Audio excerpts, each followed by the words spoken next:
है कि कंस महाराज के यहाँ मथुरा में मेरे नारद जी महाराज का पदार्पण हुआ है। और जैसे ही प्रभु का पदार्पण हुआ, कंस महाराज ने नारद जी का बड़ा स्वागत किया। आओ बाबा पधारो, बहुत स्वागत है आपको। नारद जी से कंस कहता है कि देख करके बताओ बाबा, हमारा राज्य कैसा चल रहा है।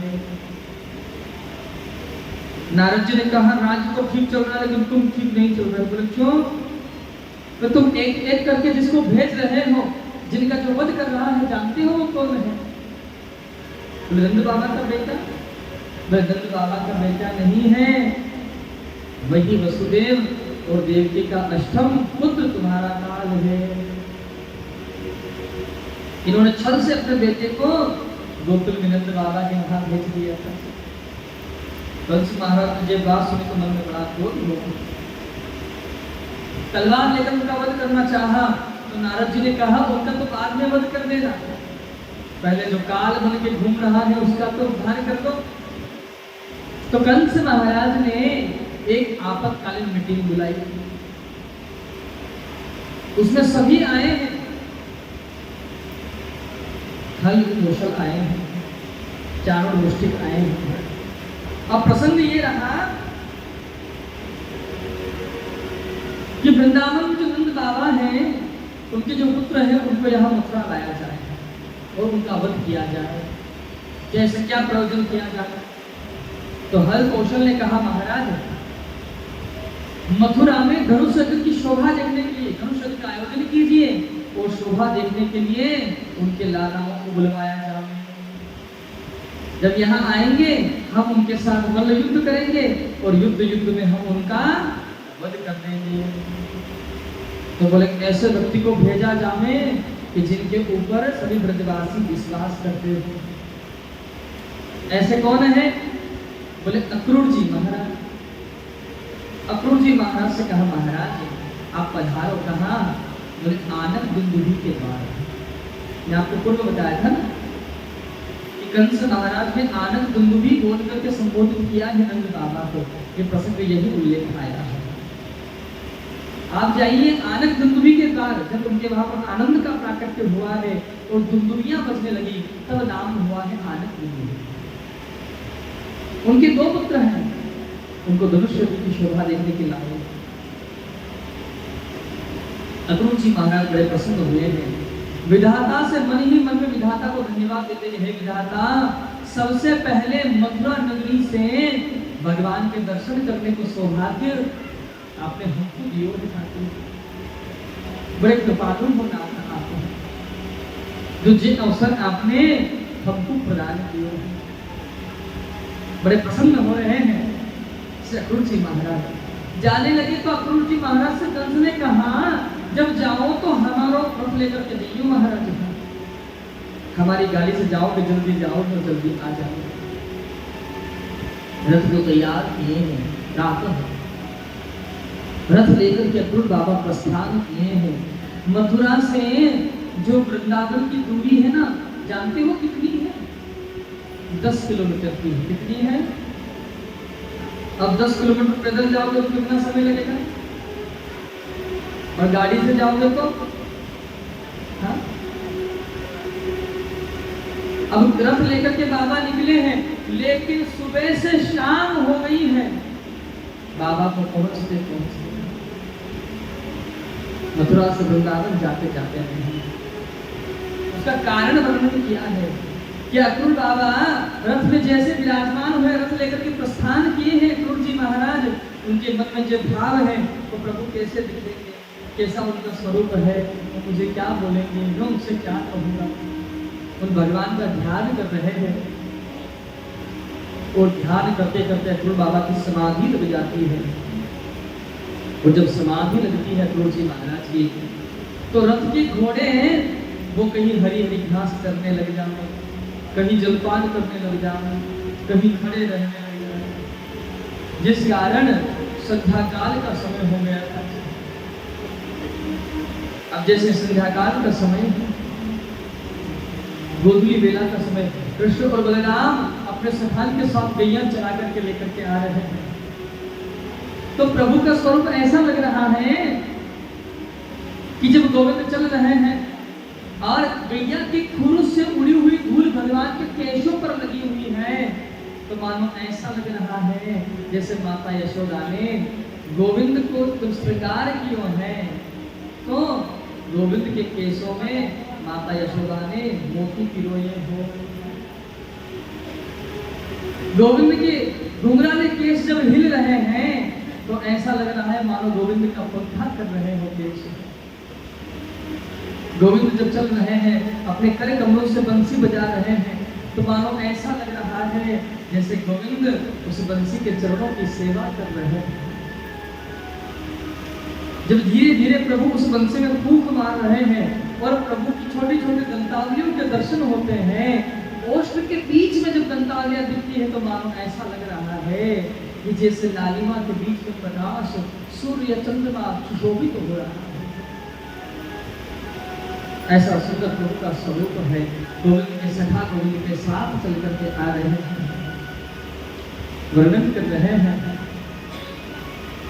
अक्रूर बाबा ने विचार किया कि मैं कृष्ण को प्रणाम करूंगा, लेकिन कृष्ण बलराम ने आकर के अक्रूर बाबा को प्रणाम किया।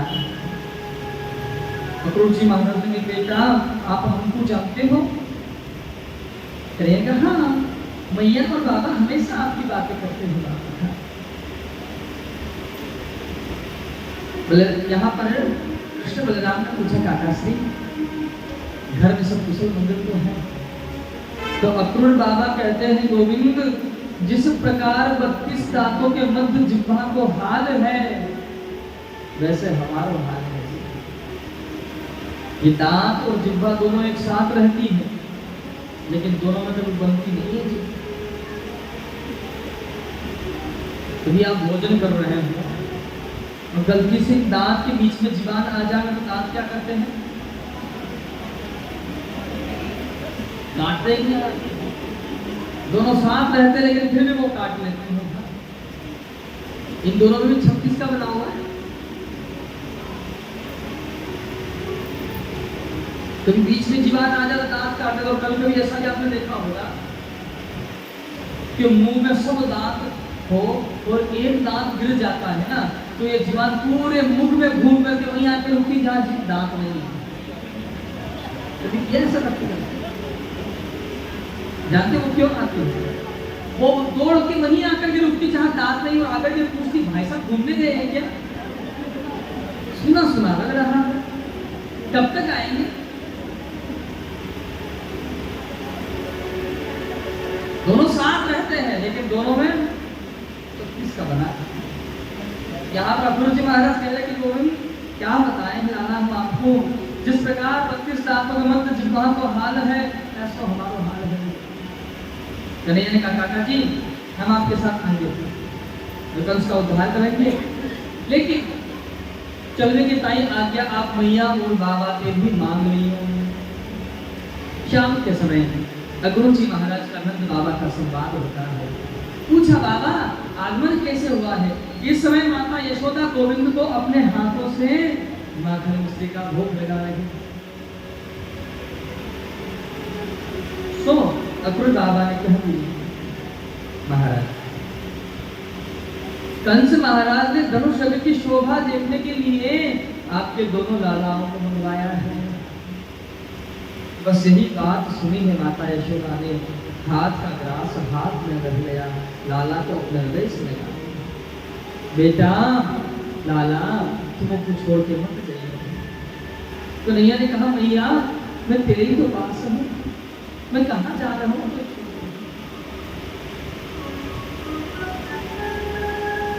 भैया मैंने बड़ो नाम सुनो है मथुरा नगरी को,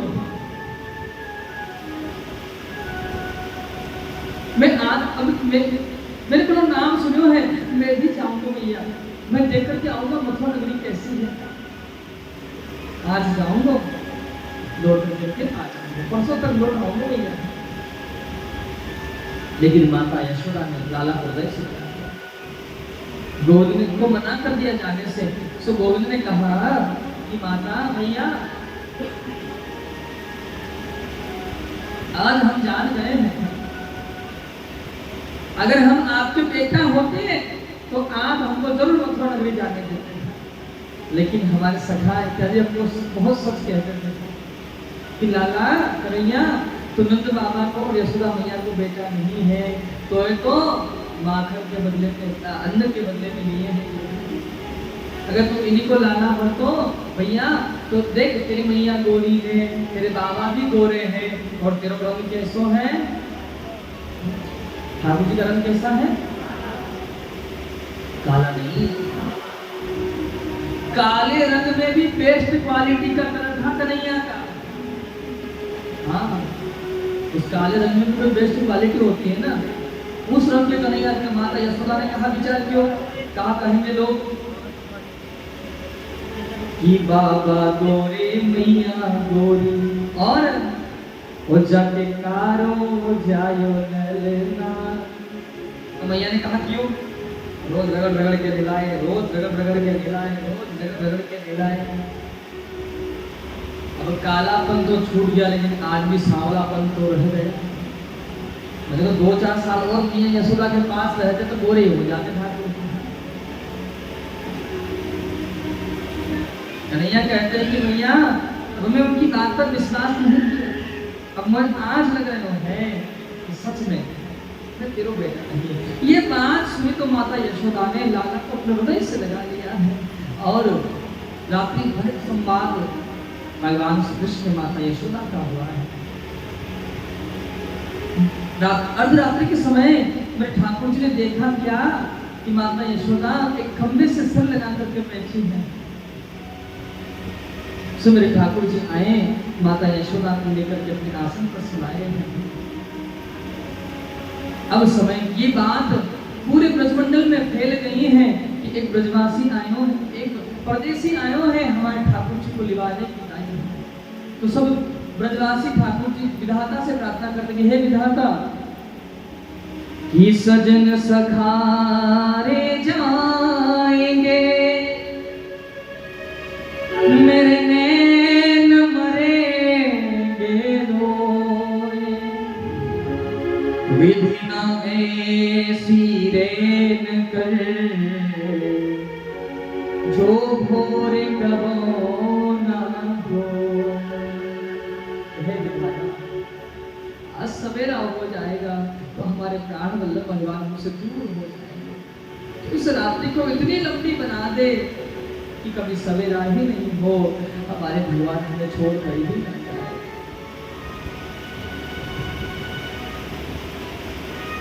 ब्रह्म मुहूर्त का समय हुआ है, जैसे ही नंद भवन का द्वार खुला है हजारों ब्रजवासी सामने दिखाई दिए। कोई मार्ग में लेट गया है, किसी ने घोड़ों की लगाम पकड़ ली है, किसी ने पहिया पकड़ लिया है। अक्रूर बाबा को कहते हैं अक्रूर तुम्हें अक्रूर किसने बना दिया है, हमारे प्राण वल्लभ भगवान का हमसे बिछोह करवा रहे हो। अक्रूर बाबा ने कृष्ण से कहा गोविंद आप ही संभालो। मेरे गोविंद रथ से नीचे उतरे हैं और एक गोपी के पास पधारे हैं जिनका नाम है श्री राधा रानी। उनको बंसी दिए हैं और कहा एक तरफ प्रेम हो और एक तरफ कर्तव्य हो तो मनुष्य को कहा करना चाहिए। तो श्री किशोरी जी कहती हैं कि प्रेम वो प्रेम नहीं है जो कर्तव्य में बाधा बनना। आप अपने कर्तव्य का पालन कीजिए।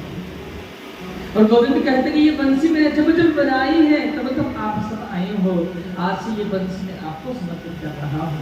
तब से मेरे गोविंद ने कभी फिर बंसी नहीं बजाई है, बजाया तो केवल शंख बजाया है। प्रेम से बोलेंगे गुरु राधे।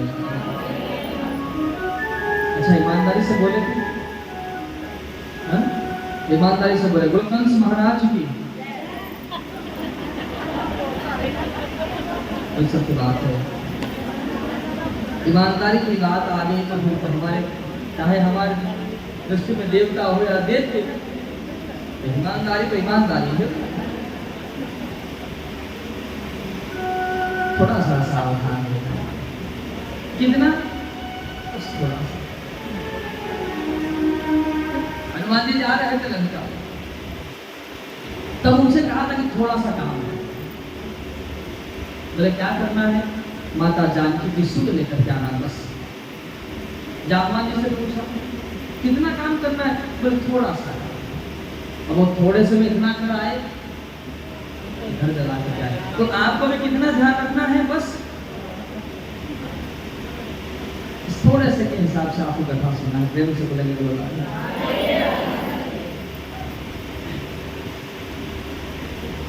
जैसे निरंतर में विराजमान प्रभु हुए हैं, व्रत देकर प्रस्थान किए अक्रूर बाबा। अक्रूर बाबा के मन में ये मोह है क्या? इन भोले भाले ब्रजवासियों को मैं क्या बोल करके आया हूँ कि बस धनुष की शोभा देखने के लिए लाला को लेकर जा रहा हूँ। वो क्या जानते हैं कि आज ये बालक जा रहे हैं, फिर लौट करके नहीं आए। आज जा रहे हैं, अब आने वाले नहीं हैं। ये उन्हें इस बात का क्या पता है? अक्रूर जी महाराज मन में विचार कर रहे थे, छोटे छोटे बालकों को मैं काल का ग्रास बना रहा हूँ, मैं ठीक नहीं कर रहा हूँ। जब जमुना जी में स्नान करने के लिए अक्रूर बाबा पधारे, भगवान गोविंद ने अपने स्वरूप के दर्शन करवाए हैं। अक्रूर बाबा को विश्वास हो गया कि अब प्रभु उस कंस का उद्धार करेंगे। और यहाँ से कृष्ण और बलराम पधारे हैं, यमुना पार में जाकर अपना स्थान लेते हैं। अक्रूर बाबा से कहा, बाबा आपकी अनुमति हो तो हम थोड़ी मथुरा नगरी घूम आए। बोले लाना ज्यादा दूर मत जाइयो बेटा। कृष्ण बलराम पधारे हैं जहाँ धोबी महाराज कपड़े धो रहे थे। जैसे ही प्रभु पधारे जाकर के बोले, मामा जी, ओ मामा जी। तो धोबी महाराज जी कहा, हमको यहाँ मामा जी कहने वाला कौन आ गया? पीछे घूम करके देखे कौन है? बोले हम मामा जी आपके कैसे हुए? कन्हैया कहते हैं कि यहाँ के महाराज कंस महाराज हमारे मामा जी है, इस नाते से आप सब हमारे। ये कपड़े आपको दे दो। धोबी कौन था? ये कंस का धोबी। अरे बालको बालो, महाराज के कपड़े हैं, सामर्थ्य क्या है तुम्हारा इन कपड़ों की आस लगाए बैठे हो? अब शब्द का प्रयोग करने लगा। धोबी उठ करके गए, दौड़ कर गए और धोबी महाराज को एक थप्पड़ का प्रयोग किया जो धोबी महाराज के प्राण पंखेरु उड़ गए हैं। वो दुष्ट निकंदन भगवान, ये वही धोबी है। कौन? जिसने माता जानकी के ऊपर कलंक लगाया है। तब तो प्रभु कुछ बोले नहीं, तब से इसका हिसाब बाकी था। तो ठाकुर जी ने आज इसका हिसाब क्लियर कर दिया। अब कपड़े पहनने को ग्वाले वाले छोटे छोटे और कपड़े बड़े। भगवान ने जो कपड़े पहने को ऐसा लग रहा था, खेत में आप लगाते हो ना कपड़े का, पंछियों को उड़ाने के लिए क्या बोलते हो? काग भगोड़ा इंजन बोलते। कपड़ा पहना कर तो ऐसा खड़ा करते हैं जैसे पशु पंछी देखते हैं तो बिल्कुल खड़ा है। हिंदी में उसको काग भगोड़ा बोलते हैं, आप पता नहीं क्या बोलते हो। हाँ, तो भाई ठाकुर जी वो कपड़े पहने तो ऐसे लग रहे थे। अब एक दर्जी महाराज ने कपड़े नाप के बनाए, भगवान ने उनको आशीर्वाद दिया, इसी धागे से ही आपका निर्वाह होता रहेगा। अभी आप देखो भैया, इतना महंगा कपड़ा नहीं है, उतनी महंगी उसकी सिलाई है। भगवान ने उसको आशीर्वाद दिया है। और यहाँ से आगे वर्णन करते हैं कि एक सुदामा नाम के माली ने प्रभु को माला अर्पण करवाई है। सेठों ने भगवान का स्वागत किया, भगवान ने उनको भी आशीर्वाद दिया है। एक स्त्री 3 जगह से टेढ़ी है, वो जा रही थी, प्रभु ने उसको देखा, कहा देवी अरे ओ सुंदरी। अब काले व्यक्ति को सुंदर कहा जाए तो वही पीछे घूम के जरूर देखता है यार हमको कहने वाला कौन है। उसने भी घूम करके देखा कौन है। गोविंद झट दौड़ कर गए, सो उसके पांव पर पांव रखे, थोड़ी में हाथ रखे, उसे उठाए। सर में 3 जगह जो टेढ़ापन था वो दूर हो गया। पूछा कि सुंदरी आप कौन हो? तो उसने कहा मेरा नाम सयंती है और कुब्जा दासी भी मुझे कहा जाता है। मेरे द्वारा चंदन महाराज कंस को बहुत प्रिय है, आज ये मैं आपको अर्पण करना चाहती हूँ। प्रभु को उसने चंदन लगाया है। यहाँ से प्रभु पधारे हैं। 300 योद्धा जिस धनुष की रक्षा कर रहे हैं, कृष्ण बलराम पधारे, उस धनुष को उठाए और उस पर 2 भाग किए हैं, खंडन किए धनुष का, और 300 योद्धाओं का प्रभु ने उद्धार कर दिया। अब कंस को यह समाचार प्राप्त भये तो कंस महाराज को बड़ा दुख हुआ, शिव धनुष टूट गया है। कंस को बड़ा दुख हुआ। जैसे ही प्रभु सभा के मध्य पधार रहे हैं तो द्वार पर कुबल्यापीड़ नाम का हाथी आया है। मदिरा पीकर के मदोन्मत्त था, प्रभु के ऊपर प्रहार करने आया। प्रभु ने सूंड पकड़ के आकाश मंडल में घुमाए, उसका उद्धार कर दिया। अब सभा के मध्य में जाती रही भावना जैसी, प्रभु मूरत देखी हृदय से। जो जिस भाव से प्रभु को देख रहा है, उसको वैसे ही भगवान के स्वरूप के दर्शन हो रहे हैं। हल कौशल आए, भगवान ने उनका उद्धार किया है। चारों मुष्टिक आए, भगवान ने उनका भी उद्धार किया। अब कंस महाराज कह रहे हैं कि इन दोनों बालकों को सभा से निकाल दो। कन्हैया ने कहा, मामा जी अभी तो आपकी और हमारी तो मुलाकात भी ना हुई है, बिना मिले कैसे चले जावे जी हम। ठाकुर जी थोड़े से नीचे झुके, एक छलांग लगाया जो महाराज कंस के झोड़े पहुंच गए। अब कंस महाराज घबरा गए भैया। जाकर के ठाकुर जी ने केस पकड़ लिए कंस के। कंस कहता है कि ये क्या सभ्यता है, केस छोड़ो हमारे। कन्हैया ने कहा, मामा जी एक दिन आपने हमारी मैया के भी केस पकड़े थे, आज आपको दर्द हो रहा है, क्या उस समय मेरी माता से को कष्ट नहीं हुआ होगा? और मेरे गोविंद ने एक थप्पड़ का प्रयोग किया महाराज, कंस महाराज के तो प्राण पंखेरु उड़ गए। बोलो दुष्ट निकंदन भगवान की जय हो। आज मेरे गोविंद बिहारे हैं, अपने नाना उग्रसेन जी महाराज का राज्याभिषेक किया है। गोविंद का जनेऊ संस्कार यहाँ पर होता है। सब ब्रजवासियों ने कन्हैया से कहा, भैया कन्हैया चलो ब्रज के लिए ताई चलो। तो कन्हैया ने कह दिया, भैया हम यहाँ 2-4 दिन रहेंगे और परसों पर लोग आएंगे। आगे प्रसंग उल्लेख है, मेरे गोविंद विद्या अध्ययन करने के लिए अवंत का धाम उज्जैन पधारे हैं। साथी परी गुरु की शरण में रह करके मेरे गोविंद ने धनुर्विद्या को पढ़ा है और सारी विद्याओं को पढ़ने के पश्चात जब लौट करके आ रहे थे कन्हैया, सुदामा नाम के ब्राह्मण से यहाँ गोविंद की मित्रता हुई है। गुरु जी से कहा, गुरु जी गुरु दक्षिणा में जो इच्छा हो सो मांग लो। तो गुरु जी ने गुरु दक्षिणा में मृतक पुत्र मांग लिया।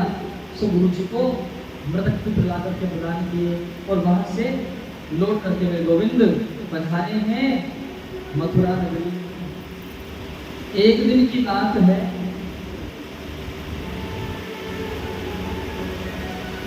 एक दिन की बात है, गोविंद महल की अटारी पर टहल रहे थे और जैसे ही मेरे गोविंद ने ब्रजमंडल की ओर मुख किया, सो मेरे ठाकुर जी रोने लगे।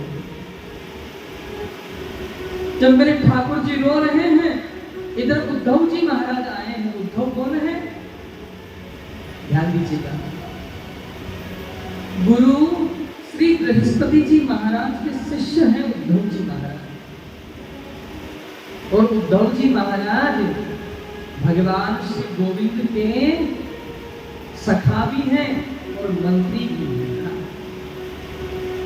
उद्धव के अंदर ज्ञान बहुत है, प्रेम को महत्व नहीं देते थे उद्धव, ज्ञान को महत्व देते थे। इनको अभिमान था कि मैं देवगुरु बृहस्पति जी का शिष्य हूं। उद्धव जी महाराज आए, आकर के माता देवकी से बोली। माता देवकी से पूछा, माता कन्हैया कहाँ है? सो माता देवकी ने कह दिया, महल की अटारी पर गोविंद टहल रहे हैं।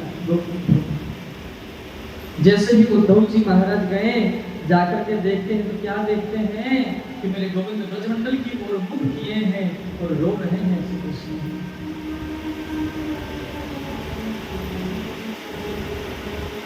गोविंद को रोते हुए देखा उद्धव ने, तो उद्धव बड़े चकित हो गए।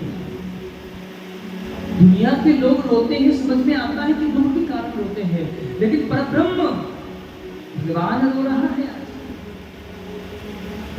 पूछा, कृष्ण तुम क्यों रो रहे हो? तो गोविंद ने कहा, उद्धव मैं कितना निष्ठुर हूं।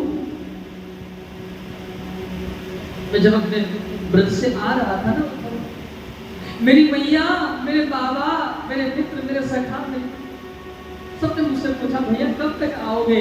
तो मैंने कह दिया था मैं परसों तक लौट आऊंगा, लेकिन आज वर्षों बीत गए हैं, मैंने कोई समाचार नहीं दिया। मैं कितना निष्ठुर हूं उद्धव, कितना निष्ठुर हूं। उद्धव तुम मेरा एक काम करोगे? उद्धव ने कहा, क्या काम है? बोले, काम बस छोटा सा ही, मेरा संदेश मेरे ब्रजवासियों तक पहुंचा दो भैया। गोविंद उद्धव जी को संदेश दे रहे हैं कि भैया उद्धव मैया को सुनैयो तेरो लाला दुख पावे, मैया को सुनैयो उद्धव मैया को सुनैयो तेरो बेटा दुख पावे, मैया को सुनैयो उद्धव मैया को। मेरी माँ से जाकर कह देना, क्या कहना, कोई ना मुख धोवे ताते जल, अचरा पोछ नमावे, कोई ना मुख धोवे ताते जल, अचरा पोछ नमावे, माखन रोटी नाम न जानू हो, माखन रोटी नाम न जानू, कनुआ कहे कहे कोई ना बुलावे, मैया को सुनैयो उद्धव मैया को हो तेरो बेटा दुख पावे, मैया को सुनैयो उद्धव मैया को। मेरी मैया और मेरे बाबा को जाके बता देना भैया, उंगली पकड़ेंगे नंद बाबा मोहे, गलियन बीच घुमावे, उंगली पकड़ के नंद बाबा मोहे, गलियन बीच घुमावे, हाँ क्यों जान के बाबा मोहे हो, हाँ क्यों जान के बाबा मोहे, गोदी में लेकर आवे, मैया को बताइयो उद्धव मैया को सुनैयो तेरो बेटा दुख पावे, मैया को सुनैयो उद्धव मैया को बताइयो। उद्धव जी महाराज से भैया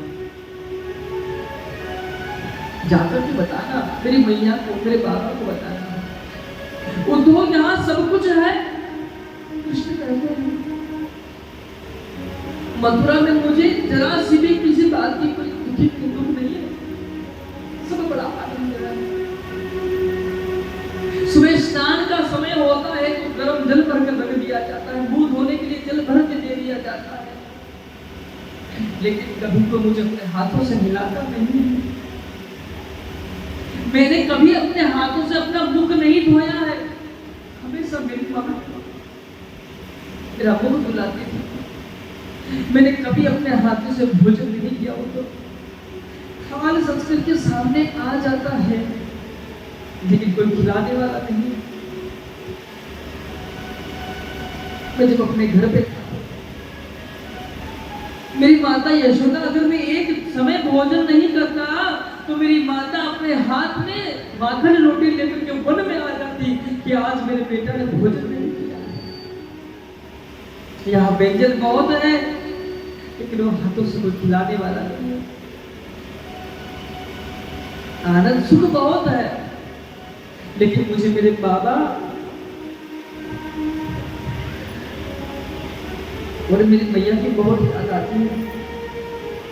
उद्धव जी महाराज प्रेम को महत्व नहीं देते थे, कृष्ण ने कहा मेरा ये संदेश सुना करके आ जाओ।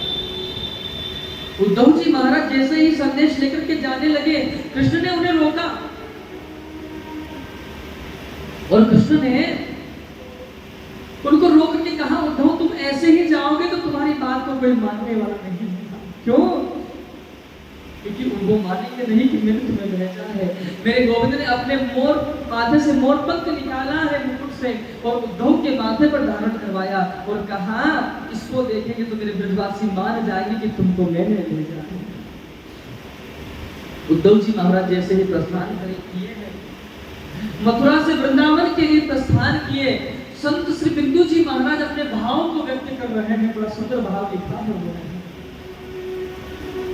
जहां से वृंदावन निकट आया, प्रेम ने अपना अनूठा रंग दिखलाया। उलझ कर वस्त्र में कांटे लगे उद्धव को समझाने कि तेरा ज्ञान पर्दा फाड़ देंगे प्रेम दीवाने। उद्धव तुम जैसे जा रहे हो वैसे लौट के आने वाले नहीं। उद्धव जी महाराज जैसे ही गए हैं, एक रथ को आते हुए ब्रजवासियों ने देखा तो मन में प्रेम की लहर दौड़ गई है कि कन्हैया ने आने की कही है, सो आ गए हो है भैया। लेकिन रथ से आवाज आई भैया जय श्री कृष्ण। कन्हैया के सगा कहते भैया कन्हैया आज भी तू नहीं आया है, आई है तो केवल तेरी याद आई है। अरे गोविंद हमने दुनिया के लोगों से प्रेम नहीं किया है और आपसे किया है, और ये सोच करके किया था कि ये छोटी सी जिंदगी आपके सहारे ठीक ठाक बीत जाएगी कृष्ण। लेकिन हमें कहा खबर थी कि सबसे ज्यादा हमको आप ही मिलोगे। कन्हैया के सखा उद्धव जी महाराज से यहाँ मिलना होता है। उद्धव जी महाराज ने कहा भैया मैं कृष्ण का संदेश लेकर के आया हूं। तो सभी ब्रजवासियों ने कहा क्या संदेश लाए हो? ऐसे ही सुनाते भैया। उद्धव जी महाराज ने कहा ब्रजवासी भैया नंद भवन यहाँ से कितनी दूर है? एक नाला बहता हुआ आ रहा था। ब्रजवासियों ने कह दिया उद्धव ये जो नाला बहता हुआ दिख रहा है ना जल का, इसके सहारे सहारे चले जाना, जहां से ये बहता हुआ आ रहा है बस यही नंद भवन है।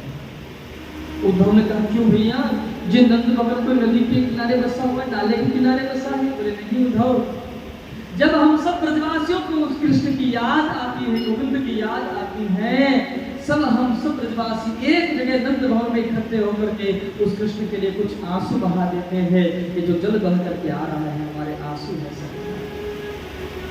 और देखो नंद भवन जा रहे हो, कृष्ण की याद में माता नंद रानी यशोदा का रो रो के बुरा हाल है। कानों से कम सुनाई देता, थोड़ा जोर से बोलना भैया। उद्धव जी महाराज जैसे नंद भवन पहुंचे आवाज लगे मैया, अरे ओ मैया। माता यशोदा दौड़ करके आई बाहर और आकर के बोली अरे भैया, थोड़ा धीरे बोलो। उद्धव ने कहा क्यों? बोले उद्धव मेरा लाला अबाल ही सोयो है, बड़ी देर से मैं परेशान कर रहे हो, तो अबाल ही पल्ले में सुला करके आई हूं मैं भाई। तुम जोर से बोलोगे मेरा बेटा अच्छा नहीं जाएगा। संत श्री सूरदास जी महाराज लिख रहे हैं गरुड़ चढ़ गोविंद आए।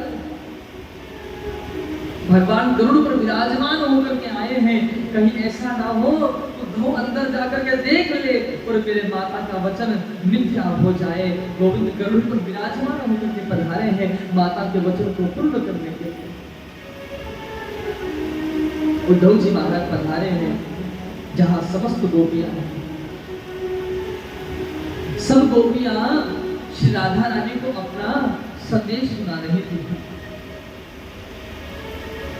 उद्धव जी महाराज आए हैं। उद्धव बाबा को देख करके समस्त गोपियों ने एक गीत गाया है जिसे श्रीमद् भागवत महापुराण में भंवर गीत कहा गया है। सब गोपियां अपना स्वप्न सुना रही हैं श्री राधा रानी को, और पूछा कि आज भगवान हमारे स्वप्न में ये लीला करके आपको गोविंद कभी स्वप्न में दर्शन नहीं देते हैं। तो श्री किशोरी जी कहते हैं कि हे गोपियों, स्वप्ने पश्यन्ति आकांतम धन्यस्थान सखियोषिता अस्माकं तु गता कान्ते गता निद्रा बेरनी। अरे आप तो बड़ी भाग्यशाली हो गोपियों, वो कृष्ण आपके स्वप्न में तो आ जाता है, मैं तो वो अभागिनी हूँ, जब से गोविंद गए हैं तब से मुझे नींद ही नहीं आई है, और जब नींद नहीं आए तो स्वप्न कैसे आ जाता है। उद्धव ने कहा गोपियों, मैं उस कृष्ण का संदेश लेकर के आया हूँ, कृष्ण का ध्यान करो। गोपियां कहती हैं उद्धव कैसे ध्यान करें? उद्धव कहते हैं मन से ध्यान करें। गोपियों ने कहा मन कितने होते हैं? उद्धव ने कहा मन तो एक ही होता है। तो गोपियां कहती है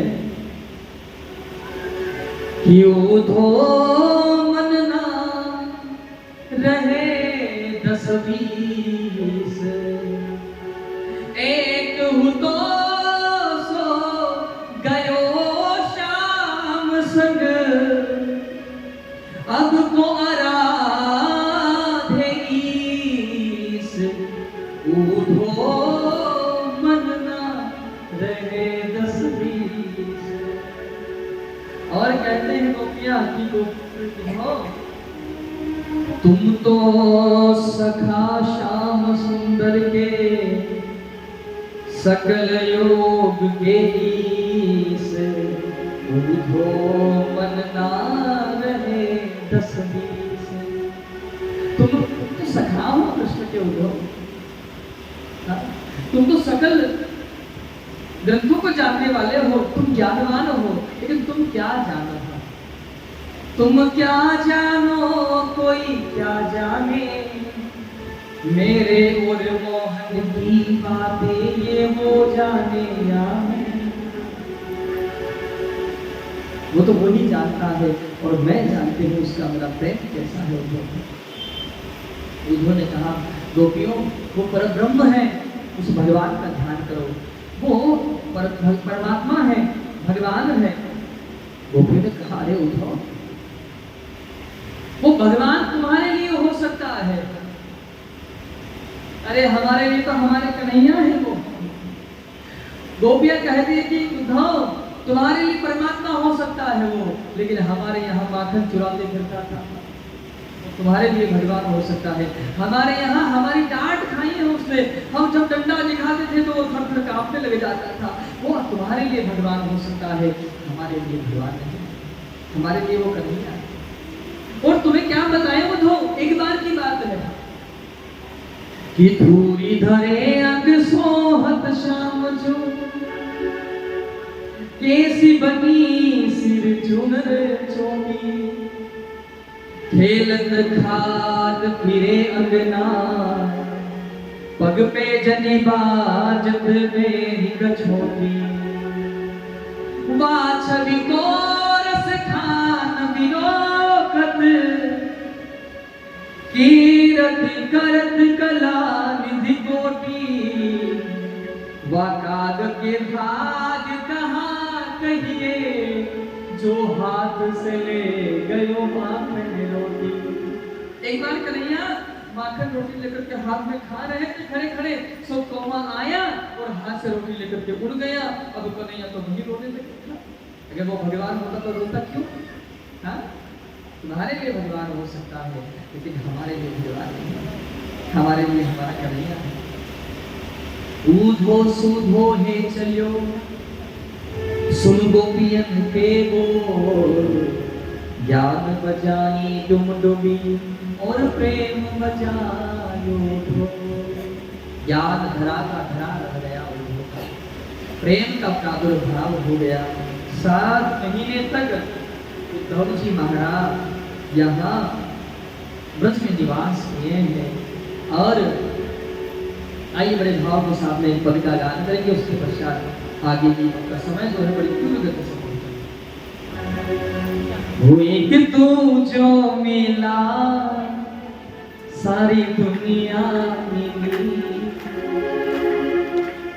खिला जो मेरा दिल सारी बगिया मिली। एक तू जो मिला सारी दुनिया मिली, एक तू जो मिला सारी दुनिया मिली। बड़े भाव से गाएंगे। एक तू जो मिला सारी दुनिया मिली, एक तू जो मिला सारी दुनिया मिली। खिला जो मेरा दिल सारी बगिया मिली, खिला जो मेरा दिल सारी बगिया मिली। खिला जो मेरा दिल सारी बगिया मिली, खिला जो मेरा दिल सारी बगिया मिली।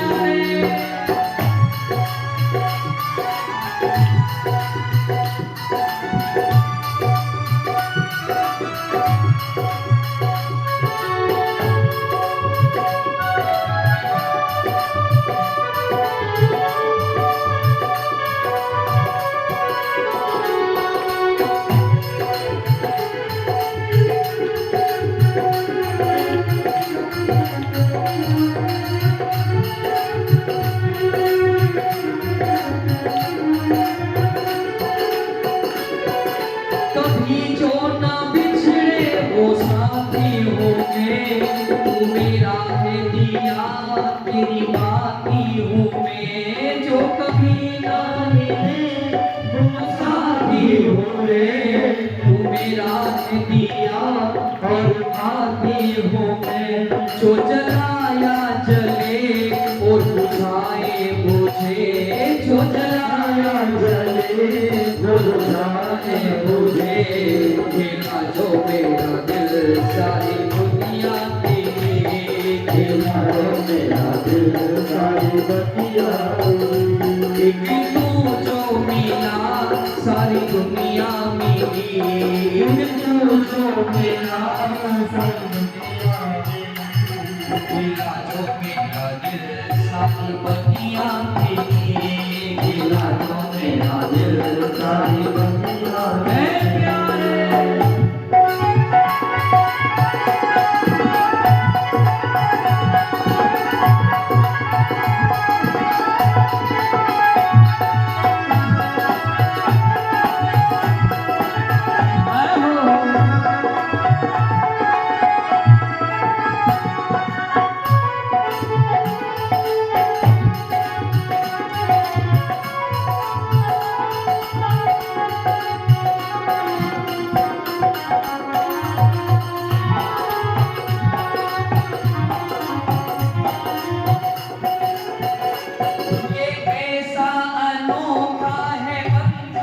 बिना टोर के बंद गया मेरा मन,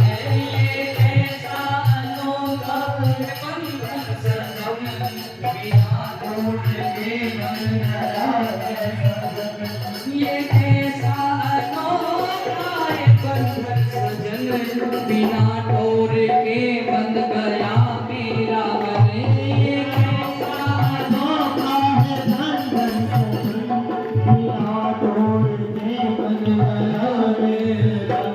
तू जिधर ले चला मैं उधर ही चली, तू जिधर ले चला मैं उधर ही चली।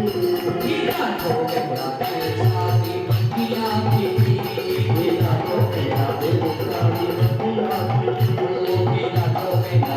सारी बत्तियां मिली, खिला जो मेरा दिल सारी बत्तियां मिली। खिला जो मेरा दिल सारी बत्तियां मिली, खिला जो मेरा दिल सारी बत्तियां मिली। बोल श्री भक्तवत्सल भगवान जय हो। उद्धव जी महाराज कृष्ण को बोल करके आएंगे, आए थे कि जाएंगे संदेश सुनाएंगे और तुरंत लौट करके आ जाएंगे। लेकिन महाराज 7 महीने तक उद्धव जी महाराज